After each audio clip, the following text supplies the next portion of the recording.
இதையெல்லாம் கூட சிபிஐ பண்ணி ஒரு என்கொயரி பண்ணி முதலும் கடைசியுமாக தமிழ்நாட்டில் வேற எங்கேயும் இது நடக்காம இருக்கணும். கடைசியாக எங்களுடைய குற்றச்சாட்டு திரு விஜய் அவர்கள் மீது. ஒரு நடிகர் கரூருக்கு, பெரம்பலூருக்கு, திருவாரூருக்குலாம் வர்றீங்கன்னா கூட்டம் பார்க்க வருவாங்க. எல்லாம் கிராமத்து பகுதிகள் மக்கள் வருவாங்க. ஒரு சினிமா ஸ்டாரை பார்க்க கிராமத்திலிருந்து மக்கள் வரத்தான் செய்வாங்க. அதுவும் நீங்க மொத்த கரூர் மாவட்டத்துக்கே சேர்த்து ஒரே ஒரு பாயிண்ட். மற்ற அரசியல் கட்சிகள் என்ன பண்றாங்க, சட்டமன்றத்துக்கு ஒரு பாயிண்ட் வைக்கிறாங்க, ஒரு மாவட்டத்துக்கு 5 பாயிண்ட் வைக்கிறாங்க. ஒரே பாயிண்ட் வச்சா 20,000-30,000 பேர் வராம என்ன பண்ணுவாங்க?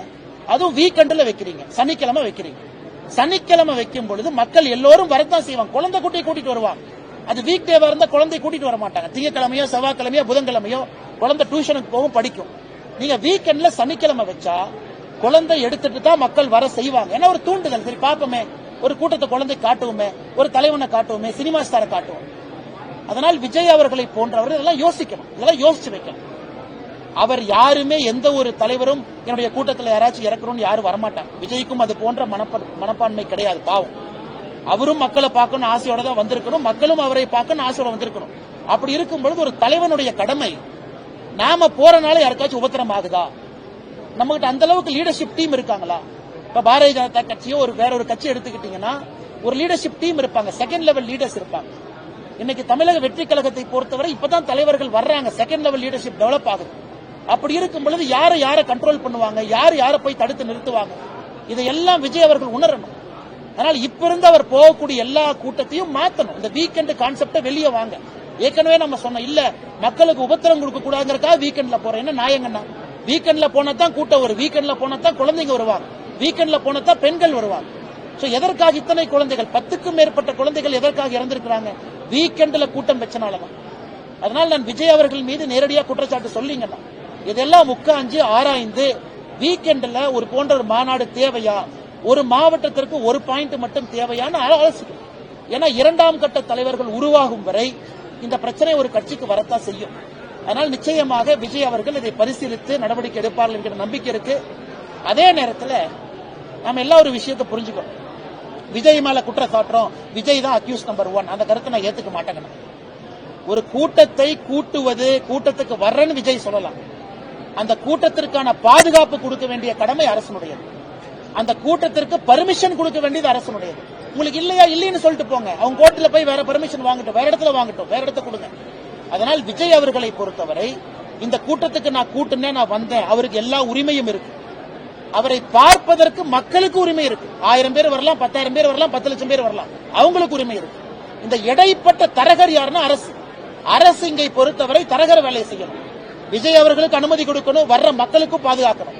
அந்த வேலையை அரசு செய்யல. விஜய் அவர்களுக்கும் சரியான முறையில் அனுமதி இல்ல, வந்த மக்களுக்கும் சரியான முறையில் பாதுகாப்பு கொடுக்கல. அரசை பொறுத்தவரை 2 இடத்திலும் தோத்திருக்கிறாங்க.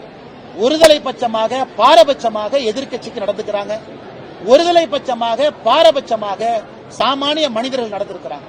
அதனால அரசு வெட்கி தலைகுனியணும். மாவட்ட ஆட்சியர் மீதும் மாவட்ட காவல்துறை கண்காணிப்பாளர் மீதும் கடும் நடவடிக்கை எடுக்கணும். சும்மா நீங்க சப் இன்ஸ்பெக்டர் இன்ஸ்பெக்டர்லாம் பக்கறாங்க, அவங்க என்ன பண்ணுவாங்க? இன்ஸ்ட்ரக்ஷன் கொடுத்தீங்கன்னா ஸ்பாட்டுக்கு போவாங்க. எஸ்பி 10,000 பேர் 20,000 பேர் வர்றாங்கன்னா ஸ்பாட்ல எஸ்பி டிஐஜி இருக்கணும்லங்கன்னா அவங்க வந்து நிக்கணும்ல, அவங்க இருக்கணும்ல. ஓ, எதிர்கட்சி கூட்டம், நம்ம ஸ்பாட்டுக்கு போனா நம்மளை சஸ்பெண்ட் பண்ணிடுவாங்க. எதிர்கட்சி ஆளுங்கட்சி இல்லைன்னா மக்கள் கூடுற எண்ணிக்கை தானே முக்கியம். அதனால் விஜய் அவர்களை பொறுத்தவரை இன்னைக்கு அவர் பெரும் வருத்தத்தில் இருப்பாரு. அதனால் எல்லோரும் சேர்ந்து அவரை யாரும் கார்னர் பண்ண வேண்டாம். இதிலிருந்து மீண்டு வரணும். தலைவன் இதை தாண்டி தான் வரணும். எல்லா மக்களுக்கும் ஆறுதலாக விஜய் நிற்க ஆரம்பித்திருக்கின்றார்கள், நிற்பார்கள், நம்பிக்கை இருக்கு.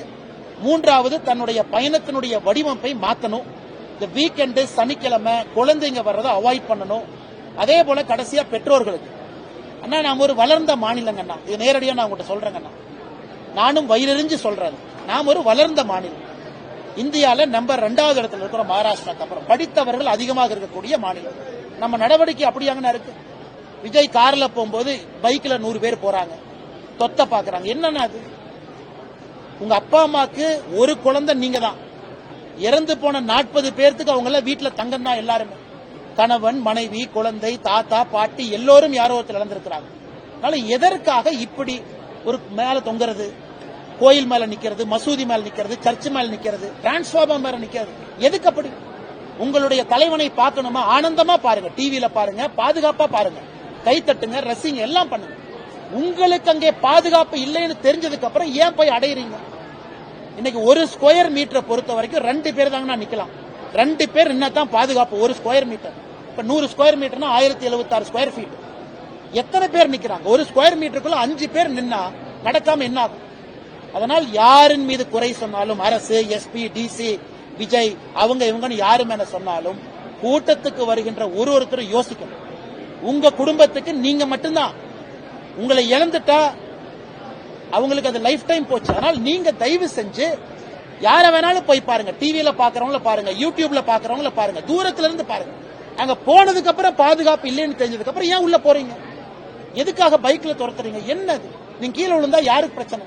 மத்தவங்களுக்கு 10 லட்சத்துல ஒருத்தர் நீங்க. ஆனா உங்க அப்பாக்கு நீங்க மட்டும்தான், அம்மாக்கு நீங்க மட்டும்தான்.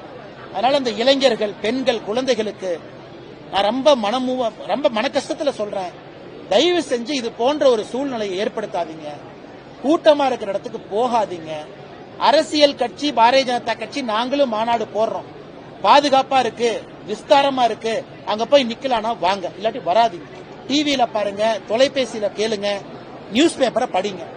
எங்களுடைய அன்பான வேண்டுகோள், இது முதலும் கடைசியுமா தமிழ்நாட்டில் இதான் இருக்கணும். இதுக்கு மேல ஒரு அரசியல் மாநாட்டில் ஒருத்தர் இறந்தாங்கன்னா நம்ம எல்லாரும் சேர்ந்து தலை குனிஞ்சு நிக்கணும்.